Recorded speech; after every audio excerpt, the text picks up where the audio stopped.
सरकारों को सच बताइएगा, क्या ठेकेदार चलाते हैं या वास्तव में राजनेता चलाते हैं? नहीं, आज इस देश में आदरणीय प्रधानमंत्री हमारे नरेंद्र मोदी जी की जो छवि है, उसके सामने कोई दुनिया में नेता टिकने को तैयार नहीं है। आज उनकी छवि के हिसाब से आप ये कह नहीं सकते कि राजनेता नहीं है या ठेकेदार या कोई और चला रहे हैं। मन की बात है, आपका जो सर्वे था वो कामयाब हो गया कौन सा सर्वे मेरा कामयाब हो गया?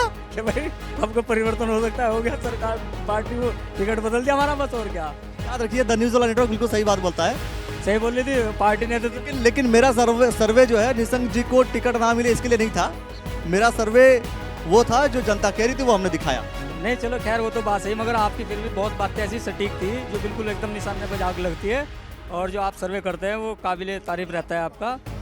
ईडी जब जाती है घरों में, इसके बाद चंदा बढ़ने लगता है, कंपनियां पैसा देना शुरू कर देती है, ये भी तो बहुत इंपॉर्टेंट है। ये वाली मशीन अलग है बिल्कुल आप लोग की। ऐसा नहीं, ईडी अपना काम करती है। अगर कोई गलत काम करता है तो उसमें भारतीय जनता पार्टी का भी उद्योगपति हो सकता है। वो काम तो अपना कर रही है, लेकिन उस काम करने के बाद पूरा बेनिफिट बीजेपी को जा रहा है। ऐसा नहीं है, बीजेपी को क्यों बेनिफिट जा रहा है? वो तो 6,500 करोड़ से ज्यादा इलेक्टोरल बॉन्ड से बीजेपी के पास पैसा आया।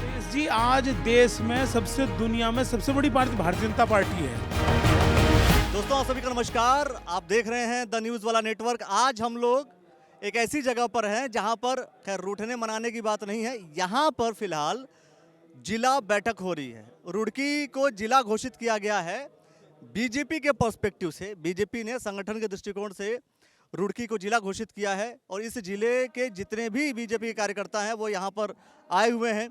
लोकसभा का प्रत्याशी बीजेपी ने घोषित कर दिया है, त्रिवेंद्र सिंह रावत इस लोकसभा के प्रत्याशी हैं। लेकिन यहाँ पर भारतीय जनता पार्टी के जिले की बैठक, अब आकर के त्रिवेंद्र सिंह रावत जी क्या संबोधन देते हैं, क्या कुछ कहते हैं, और यहाँ पे जो लोग मौजूद हैं वो लोग क्या कहेंगे, ये भी सुनने वाली बात होगी।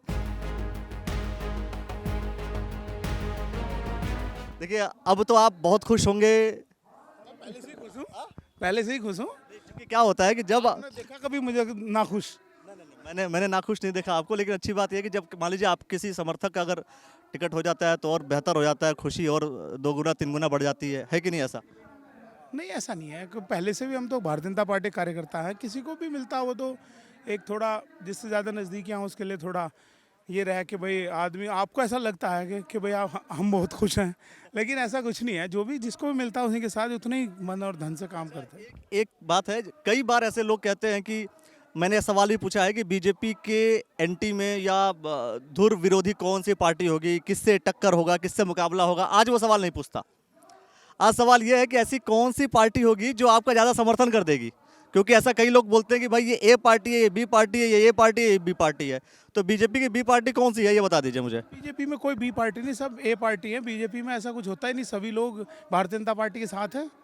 उसमें कोई ऐसा ए बी सी का तो सवाल ही नहीं उठता। मतलब ये जानना चाह रहा हूँ कि कौन सी पार्टी होगी जिसके लड़ने से आपका फायदा होने वाला है। हमारा तो लक्ष्य दूसरा है, हमें 3 लाख से 5 लाख के बीच में चुनाव जीतना। हम ए और बी सी के चक्कर में ही नहीं है। हमारे पास नरेंद्र मोदी जी के काम, पुष्कर धामी जी के काम, बेहतर सरकार और जितनी योजनाएं राज्य सरकार और केंद्र सरकार की हैं उसके आधार पर, और हमारे कैंडिडेट की छवि जो 4 साल त्रिवेंद्र सिंह रावत जी ने इस प्रदेश के मुख्यमंत्री रहते हुए अच्छे काम किए हैं और उनकी छवि साफ रही है, कोई उन्होंने भ्रष्टाचार या किसी का बढ़ावा नहीं दिया, तो उसका भी उनको फायदा मिलेगा हरिद्वार लोकसभा में। बाकी जिन कैंडिडेट्स जो कैंडिडेट्स हैं जो चुनाव में लड़ रहे हैं, क्या उनकी कोई छवि नहीं है? वो भी तो, उनकी तो अभी अपनी छवि है, उस छवि से अपना चुनाव लड़ेंगे वो लोग। अभी छवि की वीडियो चल रही है, जो कैंडिडेट टिकट मांग रहे हैं उनकी छवि की वीडियो प्रसारित हुई है बहुत सारी, वो आपने देखी भी होंगी। उसी कैंडिडेट का, जहां आपका इशारा, मैं उसी कैंडिडेट के बारे में बात करता हूं कि उसकी छवि की वीडियो तो दिखाई दी, सब लोगों ने सोशल मीडिया पर देखी है। उन्होंने जो शादियां करवाई हैं वो सब लोगों ने देखा है, और जो लोग उनके समर्थन में वो भी लोग देख रहे हैं। कह रहा कि आप मेरे से ऐसा कहलवाना चाहते हैं कि मैं कहीं से धन लेके किसी से शादी कर दूं, तो उसका मतलब चलो समाज के लिए अच्छा काम है, शादियां कर रहे हैं, बड़ा अच्छा काम है, लेकिन वो धन किस प्रकार से आया हुआ, कहाँ से लाए, वो भी तो देखने की जरूरत है। बीजेपी के पास जो धन आया इलेक्टोरल बॉन्ड का, वो किसका है, और वो किन किन लोगों का है? वो लोग जो काम धंधा करते हैं, कौन सा काम धंधा करते हैं? अखिलेश जी पहले समय से ही चंदा देते हैं लोग, ग्राम प्रधान को भी चंदा देते हैं, विधायक को भी देते हैं, एमपी को भी देते हैं, प्रधानमंत्री को भी देते हैं, पार्टियों को भी देते हैं।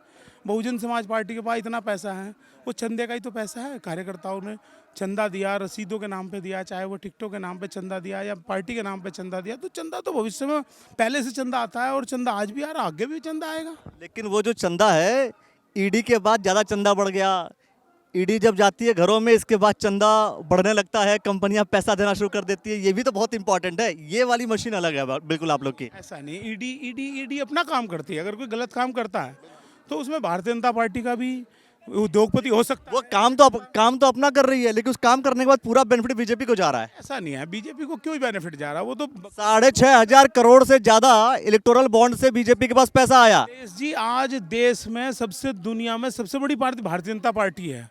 15-20 करोड़ की संख्या हमारे मेंबर की है। तो जब हमारी संख्या बढ़ेगी तो देने वाले भी तो बढ़ेंगे। नहीं 100 रुपया नहीं दिया लोगों ने। मैं 100 रुपए की बात है, 1,000 करोड़ रुपए, 100 करोड़ रुपए, 1,000 करोड़ रुपए कम नहीं होते हैं जी। हैसियत के हिसाब से ही चंदा देगा आदमी। अगर मेरे साहब मांगोगे तो मैं 100 रुपये दूंगा। नो यू मतलब जिसने चंदा दिया कॉन्ट्रैक्ट ठेका भी उसको मिल गया। ये भी बहुत अच्छा संयोग है। सारे संयोग आपके साथ ही अच्छे जा रहे हैं। ठेका कॉन्ट्रैक्ट तो आजकल सब ऑनलाइन है, आप भी देखते हैं। बिड सिस्टम है, उसमें जो बिड क्वालिफाई करेंगी कंपनियां वही देंगी, और जो कंपनियां बिड क्वालिफाई करेंगी वही काम लेंगी। और वो अलग बात है कि चंदा देने वाली पार्टी का बिड बिल्कुल सही निकलता है। नहीं, आप दूसरी तरह ले जा रहे हो उस बात को। चंदा तो पहले से भी पार्टियां देती थी, और पैसे उद्योगपति देते थे पहले भी चंदा। आज भी उद्योगपतियों ने चंदा दिया है।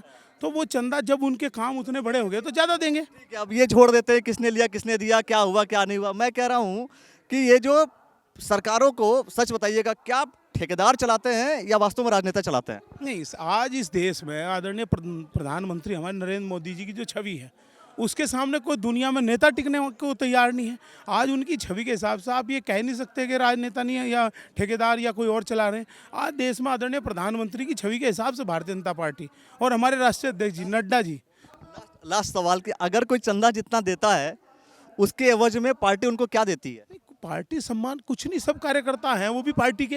कंपनियां कौन सी कार्यकर्ता हो गई? वो कंपनियां जो ऑलरेडी घाटे में हैं, घाटे वाली कंपनियां पैसा दे रही है, वो कैसे? जी, कंपनी में भी जो चलाने वाले लोग हैं उनकी भी तो आस्था भारतीय जनता पार्टी में हो सकती है। और कंपनी के मालिक की इतनी बड़ी आस्था है कि कंपनी डूब रही है, नुकसान में है, घाटे में है, फिर भी वो चंदा दे रहे हैं। अभी आप ये समझो कि मेरी हैसियत कमज़ोर है और मेरा कोई, आप चुनाव लड़े, मेरे मित्र हैं, तो मैं आपको अपने घाटे से उठकर भी 2 लाख फालतू दे सकता हूँ। ये तो मेरा आपका प्यार है कि अगर मेरे से ज़्यादा प्यार करते हैं, आप मेरे से करते हैं, तो आप चुनाव लड़े, मैं आपको ज़्यादा दे सकता हूँ। इस प्रेम भी लेकर दे सकता हूँ। इस प्रेम का टेस्ट जरूर लिया जाएगा। और क्या कहेंगे, कुछ कहेंगे आप? जी सर, मैं तो एक सामान्य वोटर हूँ। आज मैं पहली बार इस कार्यक्रम में आया हूँ, तो मुझे काफ़ी अच्छा लगा जिस प्रकार से ये लोग कार्यकर्ताओं का सम्मान करते हैं। तो आज जो नरेंद्र मोदी जी का जनता का सम्मान करते नहीं करते हैं? बिल्कुल जनता का सम्मान करते हैं, और जनता के बीच में जो उनका काम है वो दिखाई भी दे रहा है लगातार। हाँ जी, क्या कहोगे आप? मन की बात बता दो, मोदी जी भी करते हैं, आप भी कर लो। मन की बात है, आपका जो सर्वे था वो कामयाब हो गया। कौन सा सर्वे मेरा कामयाब हो गया? कि भाई आपको परिवर्तन हो सकता है, हो गया, सरकार पार्टी वो टिकट बदल दिया हमारा, बस और क्या। याद रखिए, द न्यूज़ वाला नेटवर्क बिल्कुल सही बात बोलता है। सही बोल रही थी पार्टी ने तो। लेकिन मेरा सर्वे जो है निशंक जी को टिकट ना मिले इसके लिए नहीं था। मेरा सर्वे वो था जो जनता कह रही थी, वो हमने दिखाया। नहीं चलो खैर, वो तो बात सही, मगर आपकी फिर भी बहुत बातें ऐसी सटीक थी जो बिल्कुल एकदम निशाने पर आग लगती है। और जो आप सर्वे करते हैं वो काबिले तारीफ रहता है आपका। और मैं तो यही आपसे भी आग्रह करूँगा कि भाई हमारी पार्टी का, हमारे त्रिवेंद्र सिंह रावत जो हमारे प्रत्याशी नए हैं, उन्हें आप भी कोशिश करें कि वो ज़्यादा से ज़्यादा संख्या में उन्हें वोट मिले और जीते। मैं क्यों कोशिश करूंगा? मैं तो कहूँगा बसपा भी जीत जाए, कांग्रेस भी जीत जाए, उमेश जी भी जीत जाए, बीजेपी भी जीत जाए। जनता जिसको जिताएगी उसको वो जीतेगा, उसमें कौन सी बात है? अरे चौथा स्तंभ आप तो मेन चीज हो, आप घुमा कर रुक पलट देते हो। बार बार आप न्यूज़ वाला को सिर्फ चौथा मत समझिए, पहला भी हो सकता है। नहीं पहले ही आप लो, और बताओ पहले क्या था, हम तो आपको पिलर में कैसे डिसाइड होगा कि चौथा कौन सा है? वो चौथे नंबर पे आया होगा, हो सकता है। आप एक सम्मानित, बहुत एक सुलझे हुए पत्रकार, इसलिए मैं आपसे कहा, और सब लोगों के अंदर आपके लिए बहुत सम्मान है। मैं तो बस यही सबसे अपील करता हूँ कि हमारे जो प्रत्याशी जी त्रिवेंद्र सिंह रावत को टिकट हुआ, ज़्यादा से ज़्यादा संख्या में इनको जिताए, बस यही मेरी। चलिए, यही सम्मान हम बरकरार रखेंगे और बिल्कुल धड़ल्ले से उसी तरीके से, जिस तरीके से पत्रकारिता चलती है उसी तरीके से चलती रहेगी। आपको सारी इन्फॉर्मेशन मिलती रहेगी। पूरे लोकसभा को लेकर के सारी बातें हम आपसे कहेंगे। जो कुछ भी आपको लगता है वो कमेंट सेक्शन में प्रतिक्रिया जरूर देते रहिए, क्योंकि आपसी संवाद होना भी बहुत ज़रूरी है। और अन्य लोगों से भी हम बात करते हैं।